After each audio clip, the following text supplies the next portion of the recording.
Screen మీద కనిపిస్తున్న image మీ మొబైల్లో ఎలా యాడ్ చేయాలో చెప్తా వచ్చేయండి. ఫస్ట్ అయితే పిక్సెల్ ఓపెన్ చేసుకొని ఎడిట్ ఫోటోలోకి వెళ్ళి బ్యాక్గ్రౌండ్లోకి వెళ్ళి రెడ్ కలర్ సెలెక్ట్ చేసుకొని క్రాప్లోకి వెళ్ళి 3:4 సెలెక్ట్ చేసుకోండి. ఎఫెక్ట్లోకి వెళ్ళి ఇవారేమని సెలెక్ట్ చేసుకొని యాడ్ ఫోటోలోకి వెళ్ళి మీ ఫోటో సెలెక్ట్ చేసుకొని రిమూవ్ ఈజీ చేసుకోండి. కరెక్ట్ ఫ్రేమ్లో పెట్టుకొని టెక్స్ట్లోకి వెళ్ళి మీ నేమ్ టైప్ చేసుకోండి. ఎల్లో కలర్ పెట్టుకొని సిఆర్ మీద క్లిక్ చేసి ఫాంట్స్లో 6 క్యాప్స్ రెగ్యులర్ సెలెక్ట్ చేసుకోండి. దాన్ని డూప్లికేట్ చేసి కరెక్ట్ ఫ్రేమ్లో పెట్టి స్ట్రోక్లోకి వెళ్ళి వైట్ 11 సెలెక్ట్ చేసుకోండి.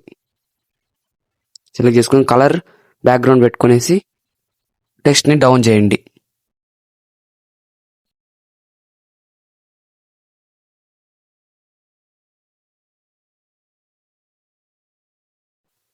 ఎఫెక్ట్స్లోకి వెళ్ళి బ్లర్ 1 పెట్టుకొని డౌన్ చేసుకోండి.